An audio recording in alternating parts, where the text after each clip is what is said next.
Well, well, well. Hello everyone and welcome back to the Krown's magical crypto cave. Well, welcome back to Krown's Crypto Cave. Just getting settled in Helsinki, Finland right now, but dealing with some suboptimal internet situation, so I do apologize about the later than usual video. Well, I suppose this isn't so later than usual, but it will be later than what's going to be normal for usual coming up for this next segment. Anyways, still kind of dealing with this. In fact, actually, the internet in my personal apartment is not working right now, so I'm back in Elsa's apartment recording this video, which is why this is all going down right now. But we actually have plenty to talk about. I do want to follow up from yesterday's video. In fact, Bitcoin doing a few interesting things, especially on the medium and lower time frames, which I do think offer up some trade opportunities.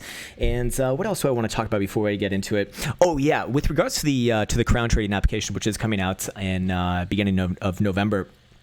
There's been some phenomenal requests to put on there, and I just want to encourage more feedback on that. Please do let me know if you have like any sort of burning desire to have something included on there, because remember, this application is something that I want to use myself, and it's likely that if you're a trader, or if you're interested in this space, then probably if you want something, I probably want it as well. So I'm more than happy to field more suggestions for that. As we do get into crunch time, of course, not everything's going to be available at launch, but as time goes on, we will certainly be adding it. So there's been some phenomenal requests, and so we're actually incorporating them right now, and it's really exciting. So just want to keep you updated on that. And with that said, let's actually go look at the app right now. There she is, beautiful in blue in all of her glory. And as you can see, Bitcoin trading pretty much consistently across all different zones right now. We do see open interest has ticked up quite substantially from yesterday, all the way up from $750 million to over 1 billion today. And this is typically where we do get some pretty nice moves. Bitcoin dominance has ticked down about 0.5%. Total market cap mostly flat, even though we did go down a little bit. But that seems to be mostly due to the altcoin market cap kind of ticking down right here as well. So with all of that said, that does align with us seeing action. I would really think within this next 24 to 36 hour period, which we're going to go into the lower time frames on Bitcoin in just a second here, and go through all those and show exactly what I'd be looking for. And yes, I do think that we're probably looking at a multi $400 $500 move, perhaps more, certainly perhaps more, especially if one of the major triggers that I'm looking at does happen.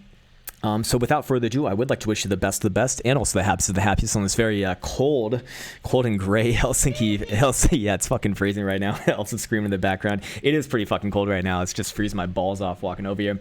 Anyways, I'm going to get into live stream right now. Let's talk about some goddamn magic and money and see what the good old Krown is doing on the expected moves chart. Whoops, not what I want to start off with. But you know what? Why not? We're already fucking here, so why not? Anyways, we do see the first in aviation coming in right around 8,900. We're going to talk about why that area is important going onwards and forwards from here. Well, we already kind of blew the already spoiled the punchline yesterday, I suppose. And then to the upside, we do see the first standard deviation coming in right around 9,900. I actually would think that kind of collapses in a little bit more.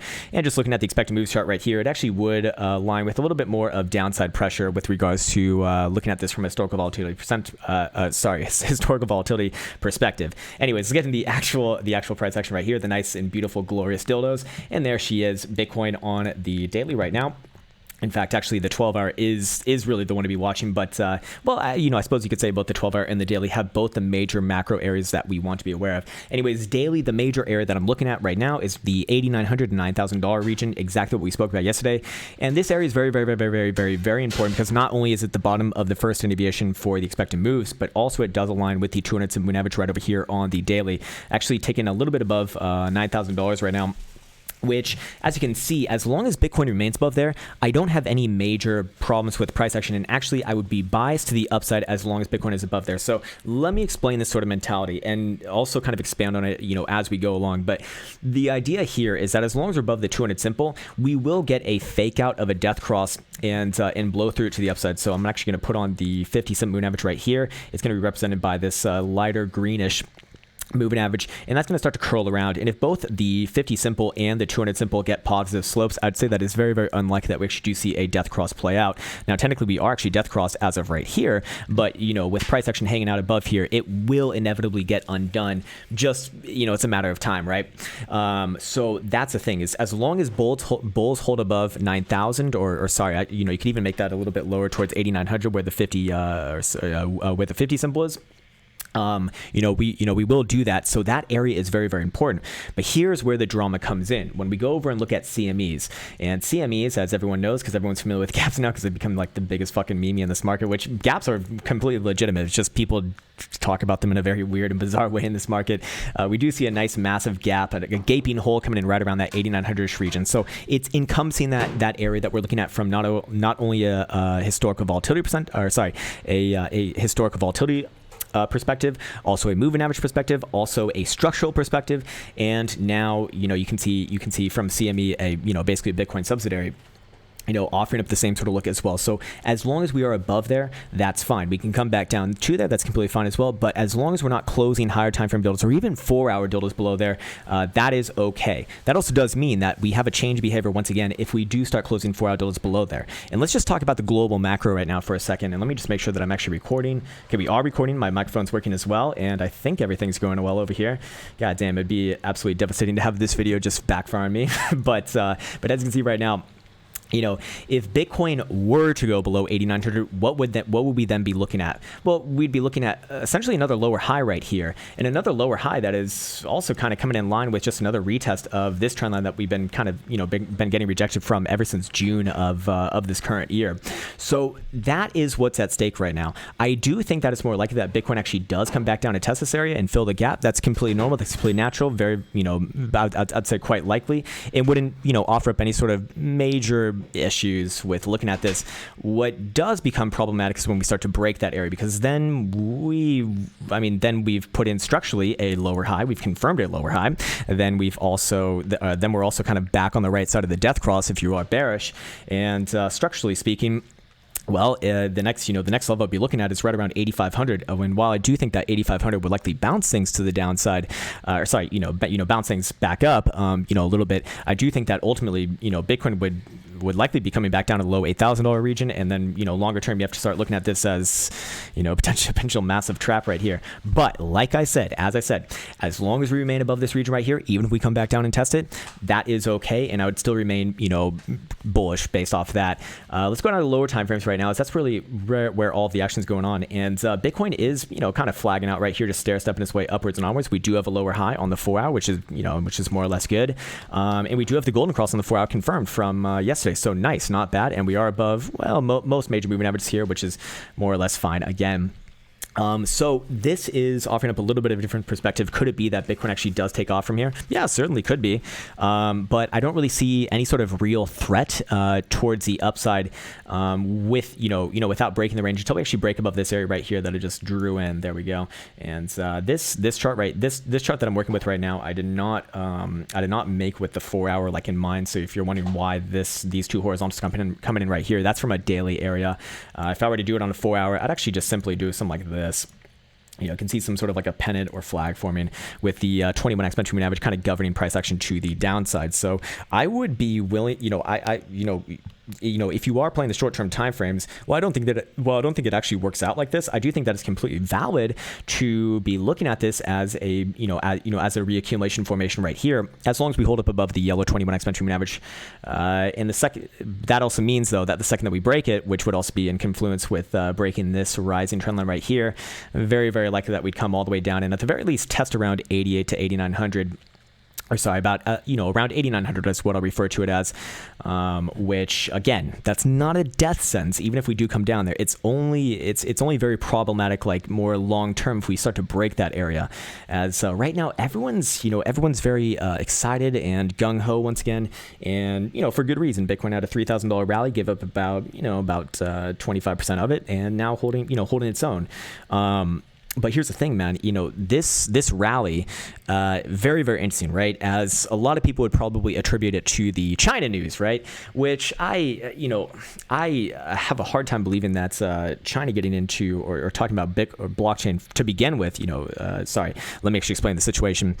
China's president, whose name I cannot pronounce, which some people actually reached out to me and told me how to pronounce it, which I feel really, really like an ass right now for not remembering.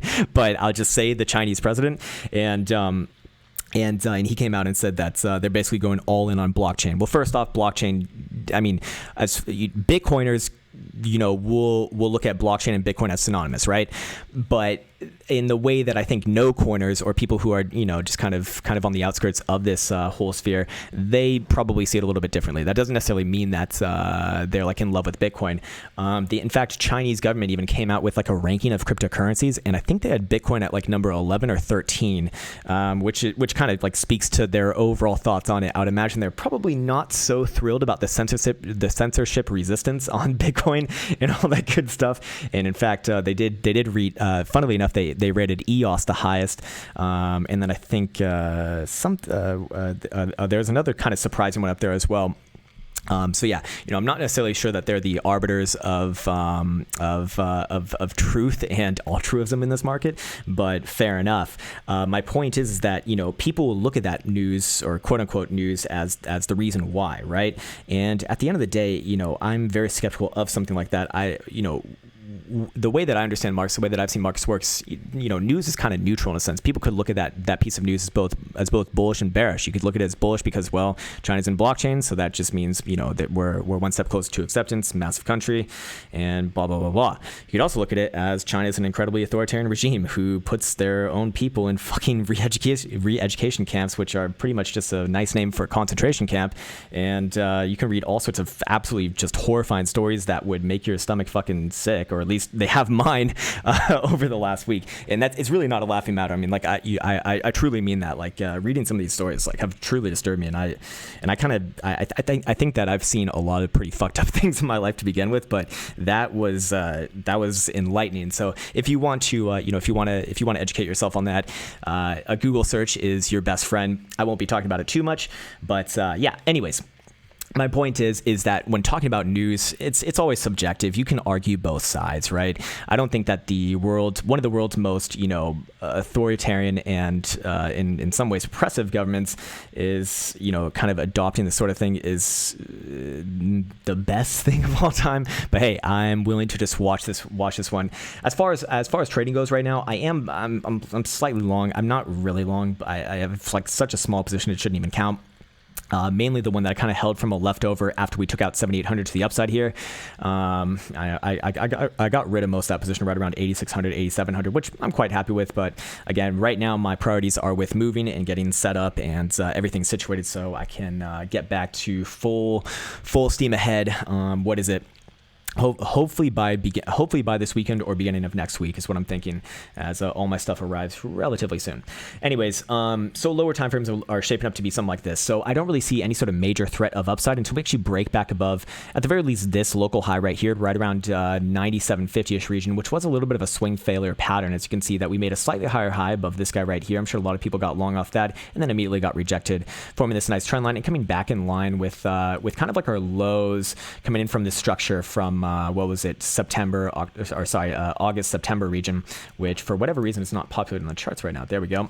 And so you can see that this area right here is very much historically relevant, holding in a lot of the lows during this consolidation right here, and then the initial breakdown, or that first leg of the breakdown, smashing right through there as well. So it is still holding true, and I would say that this is sort of the upside governor, if you want to call it that. That also means that I would be bullish for, at the very least, a move back up to like 10.2, 10.3, if we did take out this trend line to the upside right here. Again, that's about 97.50. Yeah, about 97.50 it looks like. But like I said, I do think that the downside is more likely here, at the very least to test down around 8,900 to 9,000-ish region, and then perhaps, try to the upside. I would be, like I said, I'm not really trading this one actively right now. But, it's... whenever I'm looking at an area like this, like the 8,900-ish region, it's a pivot on the market, right? Because the way that I look at it is that if we go below it, that's a major change of behavior. It's no longer, in my opinion, right to be buys to the upside, from like medium long-term perspective. And in fact, like I said, I'd be looking for a move at the very least down to 8,500, probably bounce there, and then probably another move down to like 8,000, and probably even beyond that. So it's still one step at a time. Of course, it doesn't mean that just because I think price action comes back down here that it's it's gonna bounce 100% from there. It might not. It just tells us that some news going on in the market. So there's always another trade on the other side to take. Of which this is kind of my trading style, and many other people's out there as well. as I mean, that's a whole thing. I'm never afraid to be wrong on a trade when I have a setup like this, because there's, like I said, there's always a trade on the other side. And so when people, when you see some like comments here and there where people kind of like criticize, saying like, this was wrong, that was wrong. Well, no, because most of the time those levels are correct. Like over here, when I was short over here, coming in from about 82 to 8,300, shorting all the way down to 7,350. Actually did close a little bit down here, but as soon as we pop back up, my major area in the market was around 7,800. Kind of line in the sand was 7,900 right here, and so I was happy to play that short, let this one play out, and maybe get the trending move to the downside as long as we were below this level. But that means that as soon as we get back above this level, it's time to switch the bias. And if it's time to switch the bias, well, you got to trade to the upside. And like I said, I thought the easy trade was from here to here, 86, 8,700. Nope, turns out it was like another $2,000. But hey, that's trading, man. At the end of the day, it's a game of give and go, and I'm always happy to put on risk at those pivots, because if you're wrong, it's a small loss and then a gain on the other side. If you're right, then it's just a game, and that's that's trading. It's not about being 100% perfect and telling the future with the crystal ball. You don't need a crystal ball in order to make money. In fact, I really like this saying. I fucking love this saying, that you don't need to know what's going to happen in the market. You don't need the crystal ball in order to make money. You just need to know how to identify these pivot points on the market. In fact, I'd even go one step further and say that's more relevant and more valuable, just because it's possible to be perfect with guessing, just knowing the direction in a sense. Weird things do happen, and if you've lived long enough in any sort of trading environment, you will see some pretty just things that you just don't think are possible. I mean, shit, man, I've seen things that I quite literally did not think were possible, even in traditional markets, like trades getting rolled back and shit like that, and just all sorts of like bad prints and weird events, and it gets strange. So that's why I think it's always good to have a more flexible kind of trading style, because it'll allow you to survive those more fringe situations which do happen. The problem is that if you don't have the framework to adapt to those sorts of situations, then you're going to be you're just going to break under pressure, right? And it only takes one black swan or one just weird event to happen, and if you, like I said, if you trade long enough, it's just a matter of time before it does happen. I mean, shit, man, how many times have we seen something weird happen in Bitcoin just out of the blue? It happens all the fucking time, right? We call it just a normal Monday or Tuesday. But as far as we're looking at right here, I think that it is pretty cut and dry. The levels that we've been looking at are very much the same. It does look like Bitcoin is going to try to flag this one out first, so fair enough. I would still remain bullish above here. Like I said, the 3-day had a phenomenal close as well. In fact, all higher time frame oscillators should be pointed north, and we do see 3-day structure on moving averages coming in right around at critical 8,900 level as well, and we're above all major moving averages as well right here.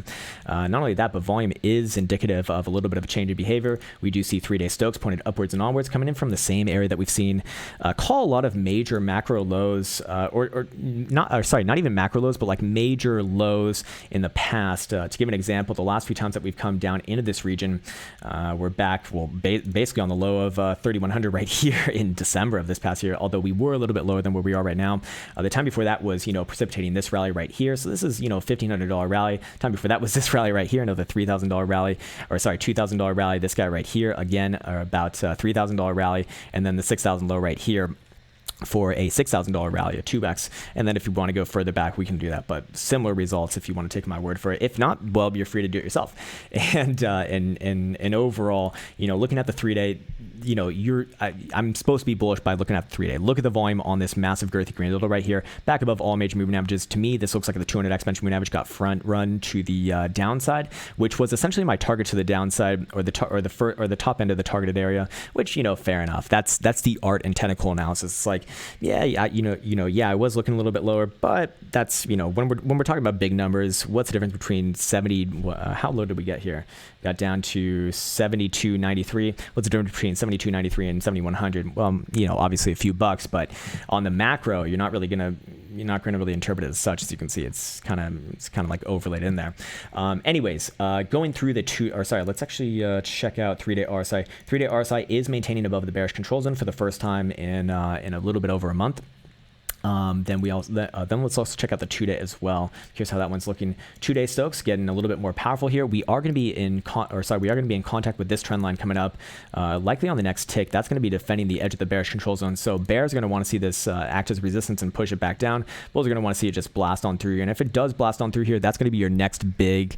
That's likely going to be your next big. What's it called? A signal, I suppose, for lack of a better term, that we're probably going to be moving much higher. And I'd imagine that if we do rate this region, we will move into the bullish control zone, and that's going to likely align with Bitcoin, working its way back into the $10,000 region. We'll talk about a little bit more longer term price action in a bit. I don't think it's too relevant right now because I don't think the threat of it like today is happening. I do want to point out that we are kind of resting on the 0.5 Fibonacci retracement. If you are looking from the ultimate high to the ultimate low of this past parabolic run, in fact, we did kind of bottom out at 618, and the 0.5 is kind of like the easy target. In fact, the 382 is actually kind of in the line there as well. So I do like that. So overall, these higher time frames would certainly be more to the upside. Again, as long as we're above that 8,900-ish level, I'd say on like a 12-hour closing basis. Speaking of 12-hour, there's something very important to get to over there. But first, let's go look at 2-day RSI. Pretty much similar to the 3-day RSI. In fact, more importantly, I hadn't been looking at this. But we did have a nice trend line forming here. It did break out of that. Fair enough. There's many ways of getting that. Daily, I didn't go over momentum oscillators here, but I do want to briefly check in on them if we can load the chart. There we go. Daily Stokes still up and at 'em, very much erect right now, and we're going to be hitting that same sort of trend line that we do see on the 2-day. Again, coming in right at the edge of the bullish control zone. So let's see if we actually do get reject from that region. Typically, you will see a little bit of counter trend pressure applied in that region. So again, we are seeing a lot of things kind of line up here. Not only that, but we do see daily RSI going to be kind of holding its own in the neutral zone. But you can see that first test into the bullish control zone has been rejected. Very, very normal, very natural. That's how we knew that that over the last couple of days we were likely to come back down here and at the very least go sideways and probably a little bit down, of which it has. So I do I do think that this can come back down into the the 55 read down here. That'd still be fine. It's not going to really destroy any structure here or anything like that. And it'd actually be a little bit more on the healthy side, come back down, test the exponential, put in a base, and then perhaps work off that. That would be good structure, but it would imply that we're going to spend some time here. Anyways, let's go on to the 12-hour, as I want to just kind of look at things like this in a sense. And in fact, I'll do this while we're still on the daily. Get rid of everything except for the 200 simple. And there we go. And you can see that the 200 simple is, I think that that's just the easiest way to kind of get our current support. Let's go to the 12-hour. Look at that. Our current resistance, very, very much powerfully kind of drawn in there. That has our 200 simple right around about 96 and a quarter, 96.20-25 region. So I would say that it would be appropriate to look for the next major leg up if we do close a 12-hour back above the 200 simple moving average, or a 4-hour above 97.50. Both of those would be equally valid to me. And if that were to happen, I'd essentially target a move back into the 10.3, 10.5 region, of which is very, very important to me longer term. I would be happy to be like absolutely fucking macro stupid bullish if Bitcoin could get back above 10,300, as that was the big area where I got bearish to the downside off of this consolidation right here. It really wasn't until this area right here where I was like, this is looking pretty fucking bad. So fair enough. So that also means that if we could regain it, then long term that would be a very good thing, and likely put in a base there, and that would realistically longer term is the wrong terminology. Perhaps medium term, I'd be looking for a move back up to about 11.5 and then 12,000, and just generally be bullish off that is I suppose the best way to relate that idea. Looking at 12-hour Stokes, I'm curious how they're operating right now. They are technically they're really snaking around hard here. You can see that we are kind of trying to cross the upside here, but it's really, really weak no matter which way you kind of cut it. I'd like to see some sort of divergence between these two before actually see the next direction. It's probably going to come into confluence with whichever when we break first. Is it the 200 simple to the upside, or do we come down to about 8,900 first? That's the way that we're likely to fall. Anyways, what else did I want to talk about? I do want to take a look at daily historical volatility percentile. We are still maintaining this. We are still expanding, which is good, and I do think that is a little bit more on the bullish side. Again, we can come down to 8,900 and that'd still be fine. And I'd still kind of expect this kind of hold above here. We are still, we've been maintaining above the moving average lines for quite some time now. And that does lead me to believe that we do see this, continue upwards and onwards. Anyways, as far as the lower time frames goes, let's see if we see any sort of obvious trading here. To get that bias. Right now, I still am kind of biased, seeing that $8,900, $9,000 level hit first. We do see 4-hour Stokes working their way down still, actually just getting the bearish control zone right now. 3-hour Stokes are there as well, but weak-ish. 2-hour Stokes are going to be, what are they doing? If we can bring them up, that would be great. There we go. They're actually up right now, speaking of. And we got hourly headed down right now. So we do have a little bit of disagreement here, but you can see that they are starting to, get lower and lower, work their way lower, which is fine. And again, the longer that Bitcoin goes sideways here, the more and more that all of these momentum oscillators have a chance to kind of cool off, reset, and put in a base, which we could work off of long term. So the longer that it goes sideways here, without breaking about 8,900, I do think that is a longer term healthy thing and would add on to the bullish case. Anyways, speaking of long term, I do want to get onto the, oh man, motherfucker, I forgot to bring it up. How can I do this? Let's see. Let me see if I can do this. Okay, here we go. All right, there we go. Okay, let me just type this in Reddit over here, and then I'll bring it into a visual view for us all. But I want to take a look at the Bitcoin VWAP ratio once again. I won't go through the full spiel on it. If you want that, definitely go check out the video that I uploaded it last Sunday, or this most recent Sunday, where I go into depth on it. Here it is. Sorry, let me actually just bring it up there. There we go. And we're seeing something pretty interesting right here. We are seeing the purple. VWAP starting to work its way back up to the horizontal regression that I'm kind of drawing in with my cursor right now. If we can actually get back above there and confirm above there and then maintain above there, I would be very, very, very, very, very happy to say that this correction is over and we are ready to blast upwards and onwards. This has been a little bit of a lagging indicator because it doesn't operate. I believe it doesn't update daily, or if it does, it seems to be a little bit sluggish and kind of getting it. Maybe it's my time zone right now, but you can see it on the price chart right here. We're not necessarily where you'd expect it to be. So I do think that there's a little bit more room there, and that would, again, add on a little bit more to the bullish case. The problem is, if we don't see that, is that every time we have seen a similar signature to this right here, we've seen, pullbacks to the tune of like 70% on average. Example one would be right here, beginning of 2018. From 20,000 to 7,000, or sorry, 20,000 to 6,000. Example number 2 would be a bull trap of 2014 right here. So that would be another 70% pullback from this area to this area. Example before that was beginning of 2014 right here. Right at the start of 2014 from this area down to this leg right here. Example before that was this guy right here, another 70% pullback on this area, and example before that was back on over here. This one was like a 95% pullback. I mean, you can't really call it a pullback at that point. It's a fucking crash is what it is. So yes, at the end of the day, I would still remain cautious of this, because remember, if Bitcoin does really blast past that critical 8,900-ish level and close higher time frame deltas below there, again, key point, has to close below there, then this is just going to confirm this, structurally speaking, as a lower high macro. Let me actually put it on right there. Just be another lower high on the macro. I mean, that is what we're doing on the weekly right now. And on the VWAP, this would turn back down, and we get a very similar signature to what we saw right here, right here. We can see that's, we did get the blue back above the regression line, and then we saw the purple kind of hang below, and just momentarily, and then the gravity took over, and that was when we saw this move. Where is it? Yeah, we saw it was this move from right here to here. So that was about a 76% pullback right there. Pretty fucking nasty, man. So again, I'm not saying that we're gonna get like a 76% pullback if that were to happen. I'm curious what that would look like if we kind of took it from the top. I mean, that would literally put us back down at our 3,100 lows. I'm not suggesting that. I'm just trying to put in perspective. These numbers are big here, so like even a 60% pullback would be significantly higher.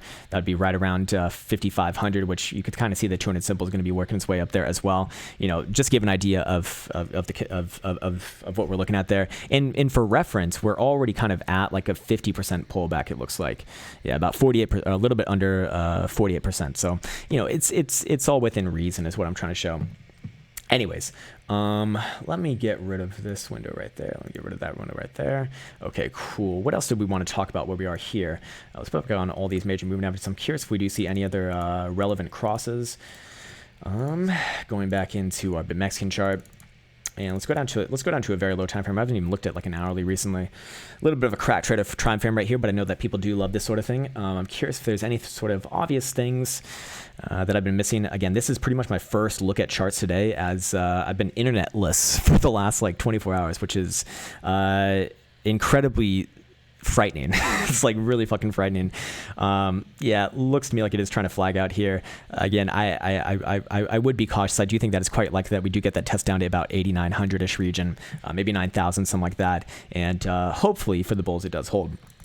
Again, I would love to be bullish. I would love to be bullish on Bitcoin. Hourly RSI, neither bullish nor bearish, just kind of correcting right now. Don't really have anything to say about that. Because what does a 4-hour RSI look like? I haven't really checked on that guy. Curious if it's still hanging high or if it has cooled off a bit here. Come on, computer. There we go. Alrighty, up. Getting ready once again. 4-hour RSI is a little bit more on the bear side. Just got rejected by the exponential on this. So it does kind of look like it wants to curl down. Fair enough. Again, it's quite common to come down and test these major crosses, of which I'd say the 4-hour crosses are kind of like the bare minimum for things that actually have decently large implications. And we have seen a lot of price action precipitated upon the 4-hour golden cross and death cross in the past. So yeah, having the golden cross right here is good. I'd like to see all these major moving averages get a nice bullish spline with all the lower periods above the higher periods, and then above the 377 right here, and that'll start to look pretty damn good. And guess where the 377 is coming in right around? About 8,900, 8,950-ish region. So again, just more things adding up in that region. Let's see. Let's go back to CMEs. Again, I'm kind of seeing charts fresh myself right now, so I apologize if this is a little bit unorganized right now, but just in case there is some sort of like hints and clues that sometimes you see, on one chart that you don't see on another. Again, major moving averages coming in right around about 90-50-ish region. So we do see about $100 premium on CMEs right now. So that would align with about a $9,000 or 8950-ish tick as well. Momentum oscillators on daily look pretty good for CMEs. CME also got a buy signal on the Jewel back down over here on the 23rd of October, which was quite literally on this dildo before the massive girthy green dildo to the sky. A little bit of bullish divergence along the way as well, and not bad. Historical volatility percentile still expanding. It has plenty of room to expand as well. So this really could move. Let's go see how GBTC is doing right now as well. I'm curious, is it open for the day? It should be. Yeah, it should be. I think it just opened about 25 minutes ago. And GBTC, same area, same gap too. Right around 1050-ish region. I'd say as long as we remain above there, completely fine. That means we can come back down there, test it. That's as long as we don't close, higher time frame deltas below, especially like 10 and a quarter. I think fine here. But man, it does look a little bit menacing the way that we're kind of stalling right here. Fair enough. Momentum oscillators look mostly the same as what we saw on other charts. Here's how the weekly is shaping up right here as well. Weekly is above all, I think. More or less good. I think it's actually a lot easier to see on spot charts right here. Weekly above all major moving averages is good. I do like how the 21 exponential moving average has gotten a positive slope now. That does make me a lot more confidence in price action. And again, where these major moving averages come in around, low 9,000. It's actually a little bit higher, about 9,100 to 9,000-ish region. But again, that's all more or less the same to me. What else can we talk about while we're here? What else can I bore you with? Let's go see how traditional markets are doing. I haven't looked at them at all. We have new all-time highs of all-time highs. Like I said last week, it did kind of scare me, but you're supposed to be bullish coming in this region, coming off a close like this for the last 3 weeks. Fair enough. I would be. I'm so glad I don't trade this. I'm so glad I don't fucking trade this. You're supposed to be long on this. I just feel like. Oh man, I would just feel scared. But hey, it technically it is breaking out right now, right? We do have a nice closure above this horizontal right here. Look at the volume though. Does that show conviction in the market? I don't think so. I don't think so. I think that this is highly what's the word that I'm looking for? I don't know what word I'm looking for. Fuck, man. I'm losing my English skills by hanging out with these fucking Finnish people.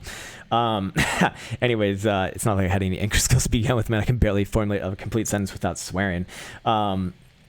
But yeah, I would remain bullish on this. It's the right thing to do. And now, if you were long, you can move up your stops. Or sorry, this is not financial advice. I'm not a financial advisor. But if I were long, I'd move up my stop to about 302 now, or just a little bit around here. As long as we don't, as long as we don't close any days below this region, I think it's completely fine to remain long. And technically, there is a measure move to be made off this sunny triangle, or if you want to call it a W formation, you can. Both bullish reaccumulation formations, and I'd imagine just kind of eyeballing it, it'd probably be somewhere right around about 310 actually. So perhaps that is a medium-term target. As long as we don't go below 302, I would be looking north of there, 310-ish. Give or take about a buck. I'd imagine. Probably good to go. Let's go check out the Bitcoin dominance really quick and see how that's doing. Bitcoin dominance right here. Yeah, Bitcoin dominance kind of ticking back down. I do think that it's got a little bit lower to go, probably 69.5, but I do think that it actually finds its footing and works its way back up. I do think that Bitcoin dominance is bullish. The weekly is had a phenomenal close. I think that we're just coming back down to test the 200 simple right here, and then we're going to give another try to the upside. And my target for the next leg would probably be somewhere right around about 72-ish%, which is going to really hurt a lot of alts. But in the shorter term time frames, they probably benefit a little bit here, but medium and higher probably going to hurt quite a bit. So let's go check out Cardano and see how he's doing. And Cardano, Cardano's kind of just bear flagging on the lows right now, isn't it? Something like this, or I guess I already drew it in there. Oh, I guess it already broke this trend line yesterday. We're coming back to retest it, but a lot of the time with these diagonal trend lines, you just end up redrawing them, and that's the annoying thing that is that that's the right thing to be doing. But I actually do think that this does look right here. I would remain overall, I remain overall bearish on Cardano versus Bitcoin as long as we're below, especially the 21 exponential moving average on the daily. If we get back above it, I'd be looking for a move up to 500 satoshis, but. As you said, as we just said a few seconds ago, Bitcoin dominance chart looks like it has, a little bit lower. But after that, I would be looking for a bounce, and I would be looking for it to quite. Oh my God, that was fucking loud. Hey, good to meet you. Papa loves pie. I love pie as well, man, except I can't eat pie because it destroys my asshole. Anyways, if you really want to hear some asshole stories, just ask me to tell this story about how Elsa and I first met. Or not how we first met, but when she found out that she loved me. Is she even here right now? Elsa? Oh, she's gone. Whatever. Fuck her. Anyways, let's go check out total market cap as well. I'm curious how that one's doing. And this is where I get again a little bit scared here. The idea of this last move up that we have of being a potential bull trap is there is something to it. We're still being held by the 200 simple on the daily. It's very difficult to be bullish on something that's below the 200 simple on a daily time frame on any asset really, just like as a general rule, and especially the weekly. But Bitcoin weekly 200 is like so far below. It's not really worth looking at right now. You can see a competing narrative here, though. We do have a pretty bullish cross between the red 10 simple and the yellow 21 upcoming, and we likely will get that as long as we don't move below about 222 billion in the next day, really. And on top of that, we will get the golden cross between the 55 and the 200, likely on the next tick or two, assuming that we don't go below about 230 billion. Whereas 230 billion come in around, well, that would be that critical $8,900 level as well. So remember, that level is so fucking important because it confirms this is a local. If we break that, it confirms this is a lower high, and still macro, we're downtrending, right? As long as we hold it though, Bitcoin could put in a base here and then work its way up, and to the upside, target would be somewhere right around like 275 billion, I believe. So that's kind of what's at stake right now, and you can see very obviously and accurately that the 200 simple is your gatekeeper for the upside. If we can close above there, I'd be looking for that. I'd be looking for that leg up at the very least to 265 and probably even 275. Would look pretty damn good to me. Let's go check out some of the other top shitcoins as well. Let's see what Mrs. Litecoin's doing. Is she following through with King Bitcoin as well? And you can see that Mrs. This, call me crazy, it's a fucking downturn right there. Could it be fighting its way through here? Yes, maybe, but this is not really so impressive as it is. I mean, shit, man, I'd really like to see a daily close of about 63 and a quarter for me to get even somewhat excited about this. By the same token, to the downside, I wouldn't I wouldn't just immediately get bearish off it as well. I'd say below about 56 and a half, and I'd get quite bearish for at the very least to retest the lows and probably lower. So that would be what, like $50 and then some more down after a little bit of a bounce there. But hey, man, it's hard to get around this right here. See how the weekly did. Is the weekly back below the 200 simple? No, in fact, we just retested it. So to me, the weekly does say that we probably do work our way up here. We're just kind of retesting the 200 simple after regaining it last week, and it'll likely push through here, as will Bitcoin. So that is more on the positive side. So I do like that, and that does hold more weight, to be fair as well. Same thing with Mr. Buteral, except with less impressive moving averages. We have the 10 simple, so it's not the same as a 200, but it's in there somewhere, and more relevant resistance right around about 197 and a half. Let's go down to a daily. Same thing right here as well. This one does look kind of like it wants to stair step up, but again, line in the sand to the downside is 177.77 actually. Let's go through a few more and just see what they're doing. Stellar actually kind of pushing its way through as well, although I believe that one's kind of linked with Ripple Me Nipples, and Ripple Me Nipples does have an economic event coming up, I believe, first week of November with Swell Conference, which usually a sell the event type thing. Still grinding out the 200 exponential moving average right here, which is not a bad thing. Not not a bad thing. Usually get some sort of signature like that before actually trying to break it. But I put more weight on the event actually on this one, just because it's such a gripe opportunity for big market movers to really fuck with all the XRP people, making them think that they're going to announce that Bill Gates is investing and we're going to go to the fucking moon. Which, oh wait, I think that happened, and remember Ripple dumped pretty hard into that, to be fair. So again, it's the same story typically. Looking at the weekly here, I do think the weekly is okay. In fact, I do think that the weekly does push through here. It does make me think that we break to the upside, probably back up to like 33 and would be first target, and then maybe after that like 36 and a half, 37. What else do we want to see? Do we want to see EOS? EOS more or less the same as what we saw on Buteral. Neo, a little bit better than those guys, coming back down to the test of 21. I do think that we come back down to $10, but probably do bounce them. Tron, very nice move here, Tron. I do believe that they have their own event coming up relatively soon. Want to see the weekly close above 2 cents, and then I'd target a move all the way up to 2.5 cents. So pretty nice move potentially in play there. Bcash, need to see a weekly close above the 21 before I look for the next leg up to 355. And Zcash, the weakest of the whole bunch, still being held down by all major moving averages, hasn't had a rally in years.